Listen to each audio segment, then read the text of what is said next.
Ladies and gentlemen, boys and girls, children of all ages, ESPN True Who presents to you from Lob City, Brandon, Tom Joy, Law Murray. We are Clipper Blog Live. And Brandon, you actually were at the game.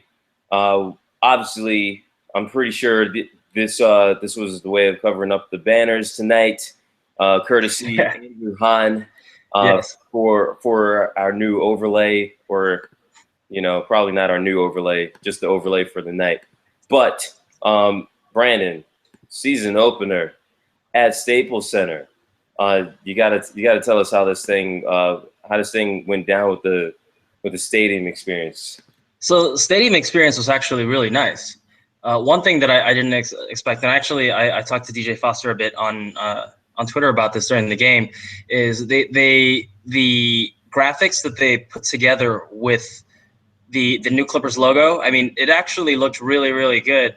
The logo, I mean, however we feel about it, it is what it is. But at least how they adorn the rest of it. I mean, I think the words I used with DJ was lipstick on a pig. But I mean, they adorned it quite well, and what they did with that. But I think the highlight of it was they really brought the fans in, and it's been a thing. Like last year, we had so much conversation, and it was such a topic, like from sports radio to Twitter to whatever it was, about the fans not being engaged in the games. And one of the things that they did that I thought was kind of genius tonight is they brought these brands right here, and they work similar to the glow in the show ears that you buy at Disneyland for World of Color. And what it is that they have like a radio signal in them. So the in arena experience can actually tie into the bands, and they can actually synchronize, and they'll light up in different ways. So they did that for the opening sequence when they introduced all the players. They did that for all the timeout and entertainment. I mean, and it just by motion, for instance, like if I clap, like right now, like you can see it's changing colors. And that was a big thing, because when there was a good play or something happened, you would see people cheer, they would move, they would clap.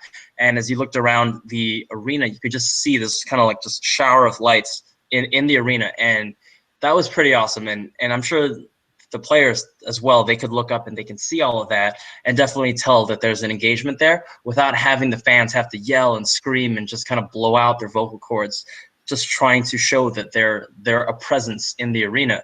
So like hats off to whoever organized this for the Clippers, because that was a really awesome effect. That was an awesome thing to tie in. And I really hope they do something like that for the rest of the games. I know this is probably something special just for opening night, but I would like to see that extended further. That I gotta say, I was not expecting to see all the cool stuff being brought out. I mean, obviously, people are going to react to the new uniforms, the new rebrand, the new court design.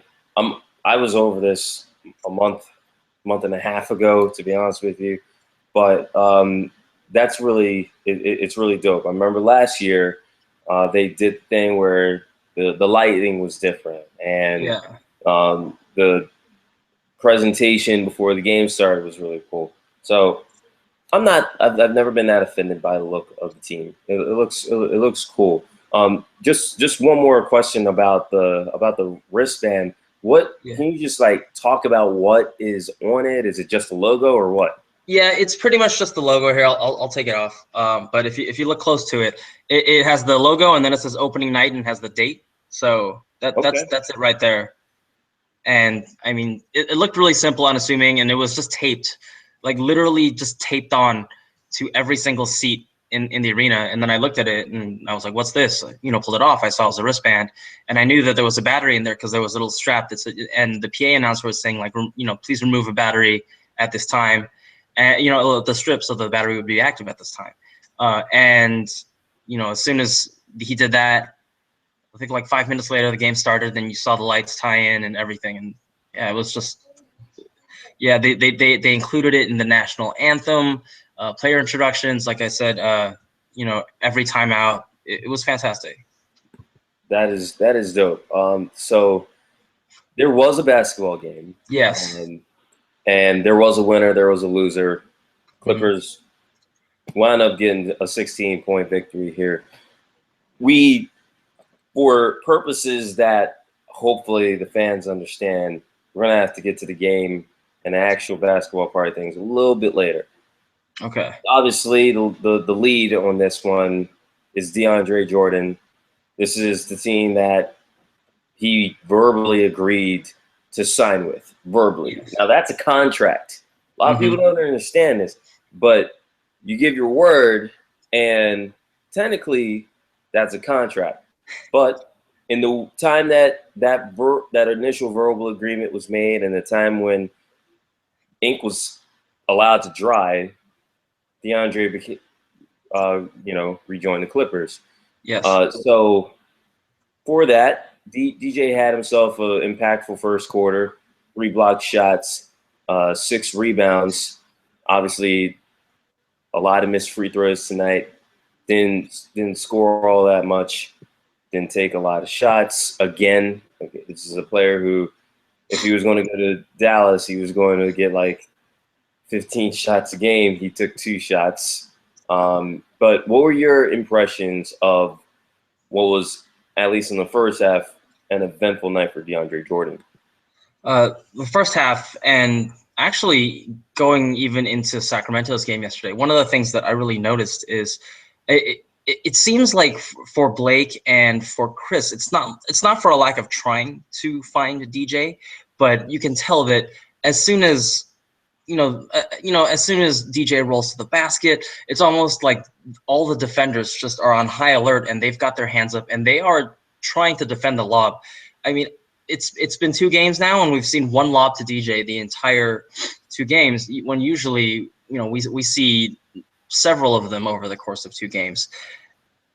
It genuinely feels like people are, like defenders are on lookout for the lob more than ever, at least in the first 2 games, based on what I can see with my eyes, and that they're just trying to make sure that he can't get the ball that way. I mean, it is definitely the easiest way to feed DJ and get him the points, and defenders are aware of it. I mean, they've had to deal with it for the past 3-4 years now, and now, I mean, you see some other things trying to scoop it more to his chest, whereas previously they just relied a lot on verticality where they would throw the ball up.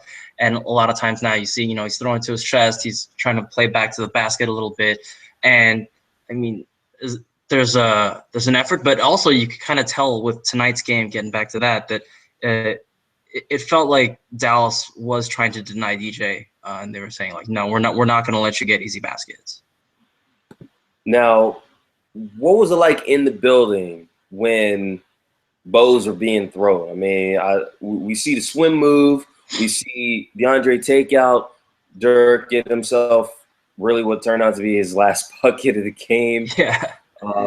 Next time down, the foul started. Dirk got animated in his face. Dirk's not, I mean, I don't want to say Dirk's not usually like that. I don't think a lot of players are looking for, a fight. But, this is Dirk Nowitzki in year 18, and obviously Dirk is one of those guys where he's not – it stands out when he's not happy with another NBA player.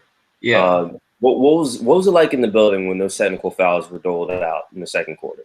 Well, definitely there were boos, especially when the first 2 technical fouls were announced, because they announced DJ first, then Blake, and I feel like the way this team is, the way the fans are to this team, a lot of times, I mean, they can be really harsh, mainly because they're always bringing in so much hope and sky high expectation with every season, and the way things have gone, it's been collapse after collapse, especially the past 2 years, and yet as these things kind of unfold and turn out, sometimes bad, sometimes not bad, it almost makes the fans and the crowd embrace these moments even more. Like going even to the beginning of the game, the moment DJ got announced, I mean, he got the loudest applause and cheer from the crowd during player instructions of any player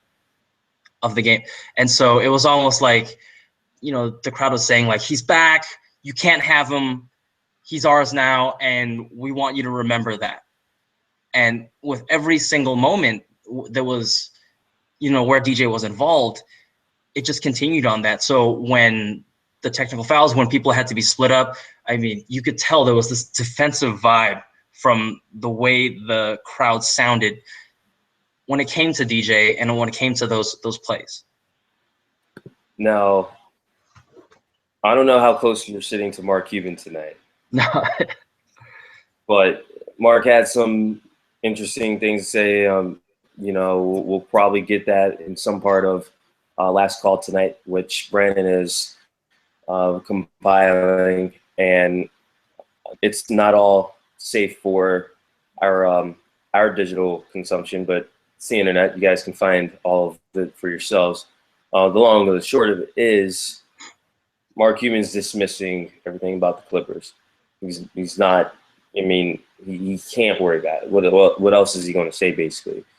But again, you being in the building, what was the reaction to just the feeling that Mark Cuban was there, looking at what could have been? Honestly, the only way I was even keyed in on what he said at the time was checking Twitter.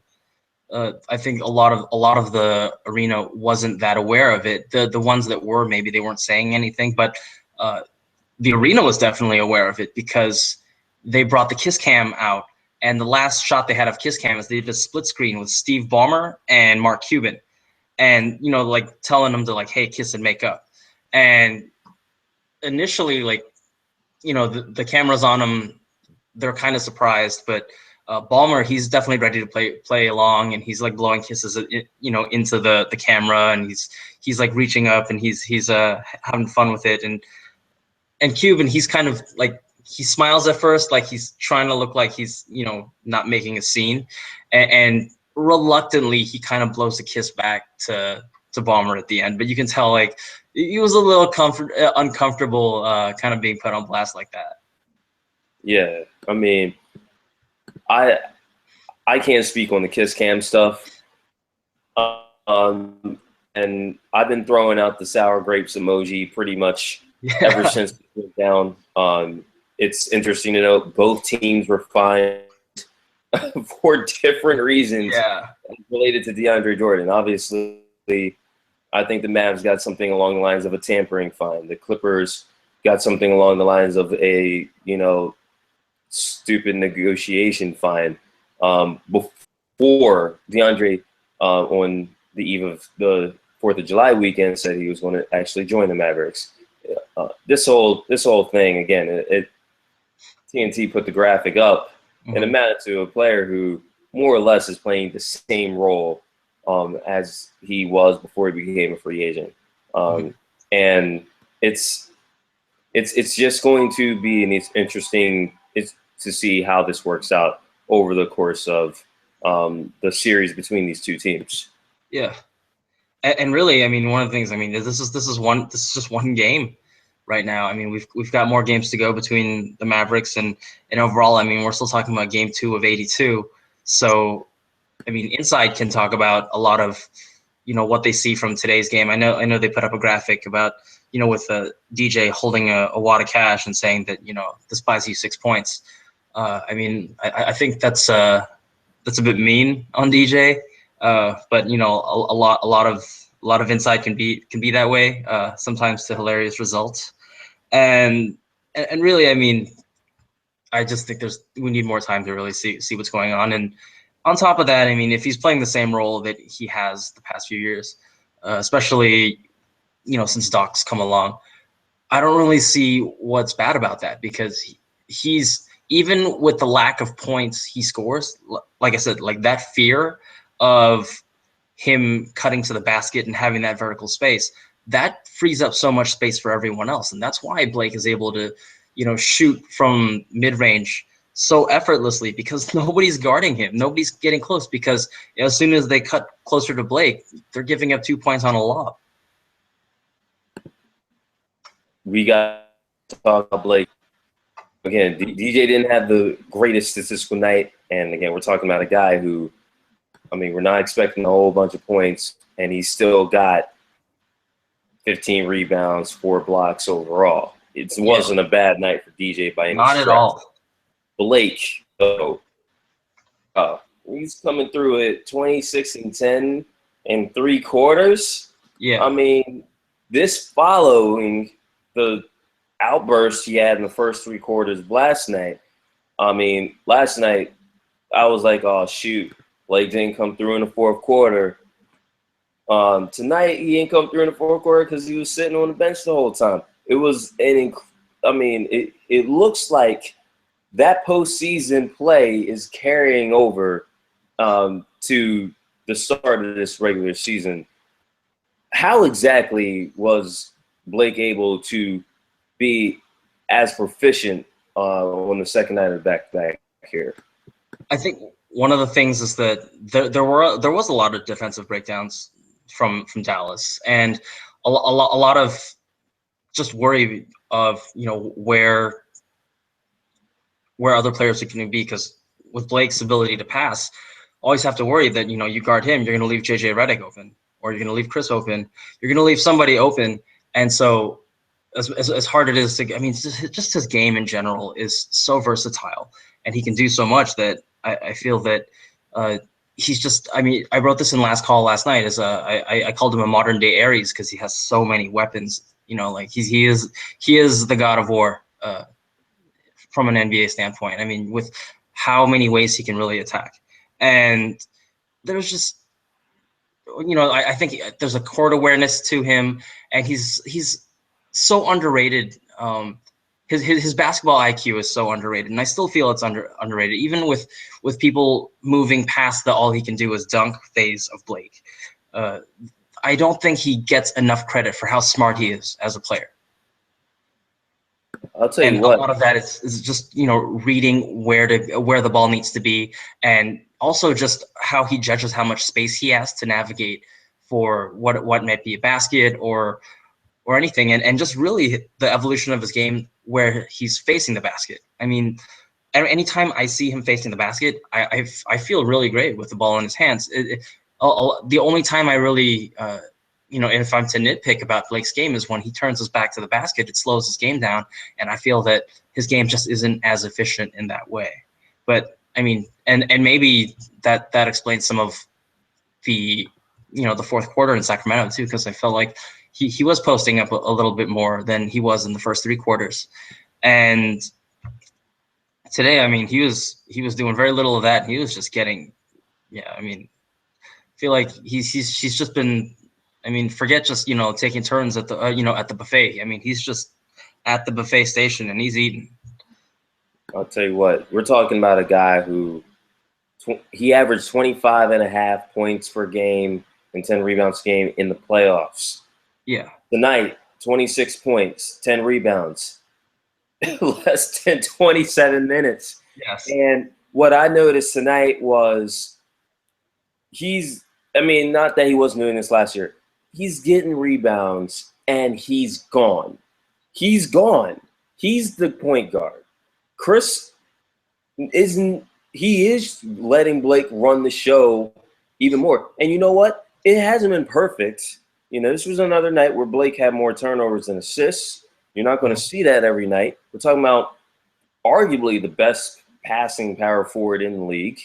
Yeah, absolutely. And he continues to miss multiple free throws. He did last night. He was shaky again tonight.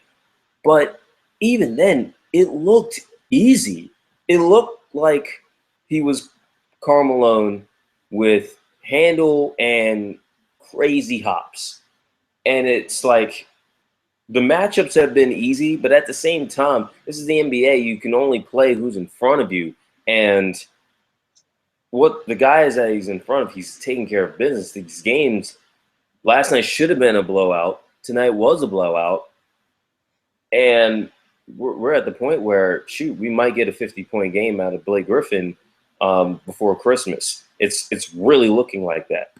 Yeah, I mean, even on the drive home, I was listening to some of the post-game talk, and Brian Seaman and Isaac Lowenkron, I mean, they were a bit reticent to mention the most valuable acronym, and but it does feel a lot like that, and I mean, small sample size, yes, but as a fan, as someone just who likes watching him play, I mean, he really lights up the court, and one of the things too is I feel like maybe because we don't have a lot of visibility into it, but you get a sense that his conditioning just continues to get better, and so he, as that gets better, he can continue to play at this breakneck pace that just the rest of the league struggles to kind of keep up with. Where so, I'll tell you what, we are running into. We're right at 11:30. We're not going to keep everybody super long. I would just ask you. I mean, we have the Dallas Mavericks. Well, the Clippers will be going to Dallas November 11th. We're talking about less than 2 weeks. We were talking before the show that hey, Darren Williams is inactive. Uh, Wes Matthews tore Achilles in March. Back on the court last night, hit a couple threes. Obviously, he got a rest tonight. Chandler Parsons recovering from microfracture, out tonight.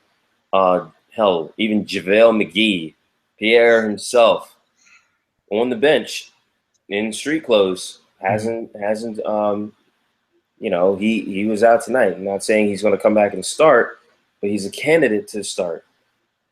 Could be a completely different environment for the Clippers when they go to American Airlines on November 11th.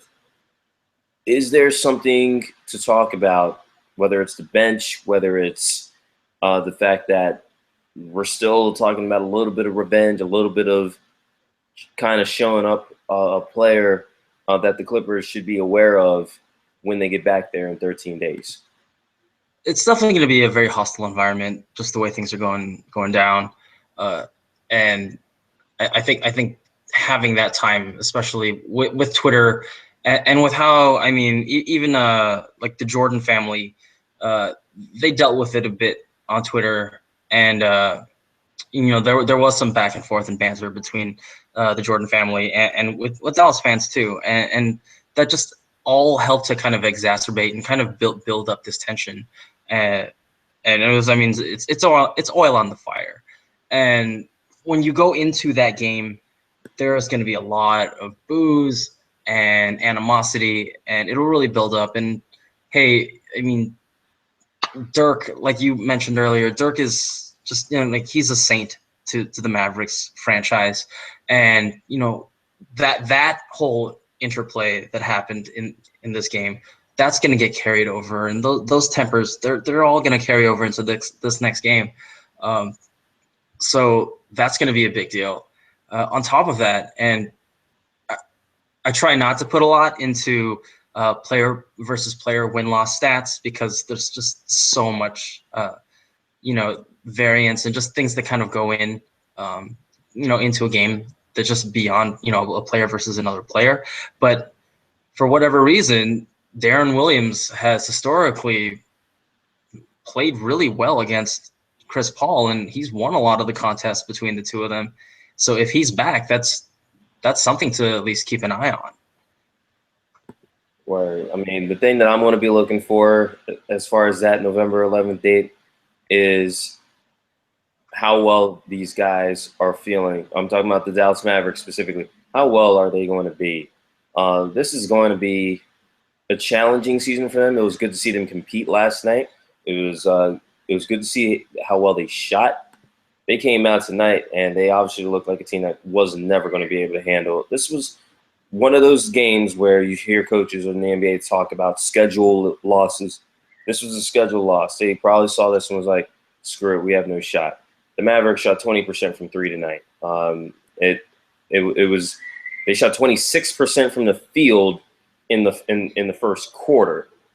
In the second half, it was obviously there was no way this game was going to be close. It was a wash. So obviously, we're going to see a completely different Dallas Mavericks team in less than 2 weeks, but I'm not sure how much better that team will be either. As far as the Clippers go, Charles Barkley, he went the extreme route, but the general point has been made. the Clippers have a lot of guys to get used to. I mean, you got a whole new Wu-Tang Clan joining the roster this year. So, you know, you're not going to be coming out with Into the Chambers just in the first week of the season. You got to, you know, develop some mixtapes first, get some flow going. Yeah. And that's going to be something that we'll figure out how they're looking come 13 days as well. But in 48 hours, not to say that we'll definitely have a CBL. I got some things going on, but it's going to be Halloween. The Sacramento Kings will be at Staples Center. The Kings actually play tomorrow at Staples Center, so it's going to be a second night of a back-to-back for them. I asked this question last night to Aaron Fishman, who used to write for Clipper Blog and Cowbell Kingdom. So I'll ask you to close the show. What are you expecting to see different on Halloween night compared to tonight and compared to last night? Short answer: more technicals. Yeah, I mean, especially you put a soundbite out like DeMarcus Cousins did, where he's just like, "I hate the Clippers." Yeah, I mean that's gonna stir some things up. So, short answer: more technicals. Well, I'm certainly not expecting DeMarcus to hit 4 more threes, but then again, man, I'm impressed. I'm impressed by Boogie. Man, for the Kings' sake, I can't even call it. I can't even call it. Tomorrow is going to be fun. I'll definitely be paying attention to how the Kings and Lakers do. I expect the Clippers to come out trick or treating. Brandon, what you going to be for Halloween? I do not know. I'm usually one of the guys that hides for Halloween because I can't be caught dead in a costume. You know what you should be, Brandon? What? You should totally be an emoji. Oh, I should be emoji. You should totally be an emoji. If you can't be an emoji, be like a clip clip art emoji, and just like go that route. That's what Paul Pierce will be Saturday night. Yeah, maybe if I can kind of find myself like a banana onesie and kind of take a picture in a boat, I think that might be the way to go. All right. Well, for Brandon, Tom Joy, I'm Law Murray. This has been Clipper Blog Live. The Clippers take it. They go to 2-0, 104-88 over the Dallas Mavericks. We'll be back eventually. We may be back in November. I'm just being completely transparent with you. For Clipper Blog, we are out. Good night.